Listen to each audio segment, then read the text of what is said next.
Hello everyone, আসসালামু আলাইকুম। Welcome back to MD Fahim official. আশা করি আপনারা সবাই ভালো আছেন। আমি আলহামদুলিল্লাহ ভালো আছি। তো আজকে আপনাদের মাঝে আরেকটি নতুন ট্রেন্ডিং টিকটক ভিডিও নিয়ে আসলাম, যেটি টিকটকে খুবই ট্রেন্ডিং অবস্থানে আছে। এটাকে এডিটিং করতে হলে জনপ্রিয় অ্যাপস ক্যাপকাট দিয়ে এডিটিং করতে হবে। এটার লিঙ্ক আমি ডেসক্রিপশন বক্সে দিয়ে দিব। আমার মোবাইলে অলরেডি ইনস্টল করা আছে। তো আমি এখান থেকে মোবাইল থেকে ক্যাপকাটে যাব। তো ক্যাপকাট অ্যাপসে যাওয়ার পরে এখান থেকে দেখতে পাচ্ছেন নিউ প্রজেক্ট আছে উপরে। তো নতুন একটি প্রজেক্ট নিব। তো নিউ প্রজেক্টে যাওয়ার পরে এখান থেকে ফটোতে যাব। তো ফটোতে যাওয়ার পর এখান থেকে আমি আমার পছন্দ মতো যে কোনো 5টি ছবি সিলেক্ট করব। আপনারা আপনাদের পছন্দ মতো যে কোনো 5টি ছবি সিলেক্ট করতে পারেন। তো এখান থেকে ছবিগুলো আমার সিলেক্ট করা হয়ে গেল। তো তারপর এখান থেকে একদম ভিডিও শেষের দিকে থাকা এন্ড স্ক্রিনের ওয়াটারমার্ক অপশনটি এখান থেকে আমি ডিলিট করে দেব। শেষের দিকে গিয়ে আমি এখান থেকে ডিলিট বাটনে চাপ দিয়ে ডিলিট করে দেব। তো তারপর শুরুতে আসবো। শুরুতে আসার পরে নিচের দিকে আমি স্ক্রল করে যাব। এখান থেকে নিচের দিকে আমি এখান থেকে ফরম্যাটে যাব। তো ফরম্যাটে যাওয়ার পরে 9:16 এই সাইজটিকে আমার প্রত্যেকটা ছবির সাইজ রাখবো। তো রাখার পর একটা ব্যাকগ্রাউন্ড মিউজিক ভিডিও নিব। তো তার জন্য অ্যাড অডিওতে ক্লিক করবো এখান থেকে। তারপর এক্সট্রা ডেটে যাব। এক্সট্রা ডেটে যাওয়ার পর একটা ব্যাকগ্রাউন্ড মিউজিক ভিডিও নিব। এটার লিঙ্ক আমি ডেসক্রিপশন বক্সে দিয়ে দিব। তো আমার ব্যাকগ্রাউন্ড মিউজিক ভিডিওটি নেওয়া হয়ে গেল। তো এখান থেকে আমার প্রত্যেকটা ছবিকে একটু অ্যাডজাস্ট করে নেব, জুম করে। আমি আপনাদের ছবিগুলো যদি পিছনের দিকে থাকে আপনারা জুম করে অ্যাডজাস্ট করে নিতে পারেন।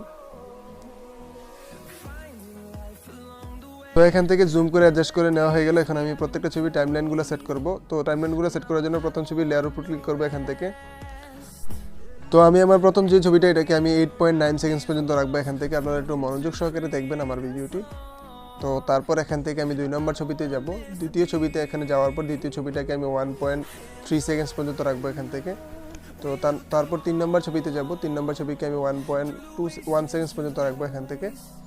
তো তারপর 4 এবং 5 নম্বর এই দুইটা ছবিকে 1.4 সেকেন্ডস পর্যন্ত রাখবো এখান থেকে দুইটা ছবিকে।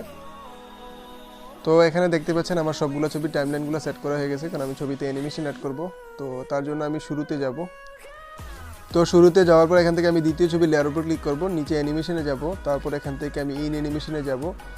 তো ইন অ্যানিমেশনে যাওয়ার পর এখান থেকে শেক 3 নামক অ্যানিমেশনটি আমি চুজ করে দেবো। তারপর এটার ডিউরেশনটাকে আমি বাড়িয়ে দেবো। তো এখান থেকে 2 থেকে একদম 5 নম্বর ছবি পর্যন্ত আমি এখান থেকে শেক 3 অ্যানিমেশনটি দিব এবং এর ডিউরেশনটাকে আমি বাড়িয়ে দেবো প্রত্যেকটা ছবির।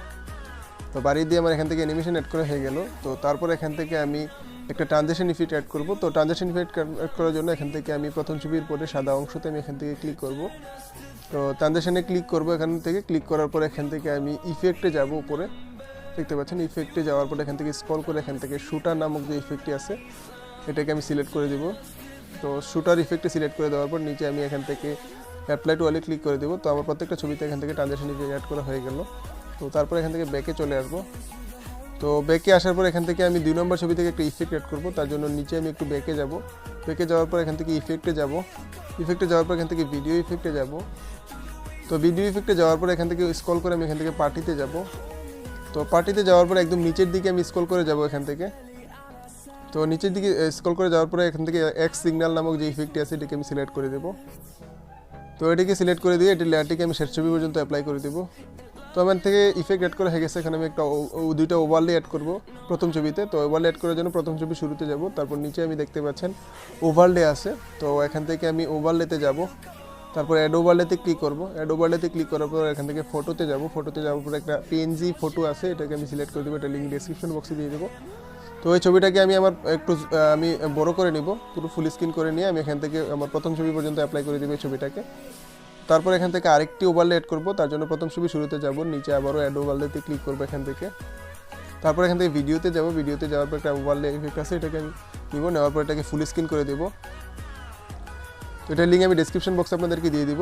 তো তারপর এখান থেকে আমি নিচের দিকে দেখতে পাচ্ছেন স্লাইসে আছে, স্লাইসে আমি এখান থেকে ক্লিক করব। তো করার পর এখান থেকে দেখতে পাচ্ছেন স্লাইড নামক যেই এটি আছে এটাকে আমি সিলেক্ট করে দেবো।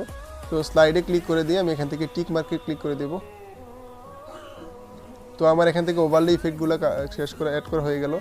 তো এখন আমি আমার ভিডিওগুলোর কাজ শেষ। এখন আপনাদেরকে একটু প্লে করে দেখাবো আমার ভিডিওটি কেমন হলো।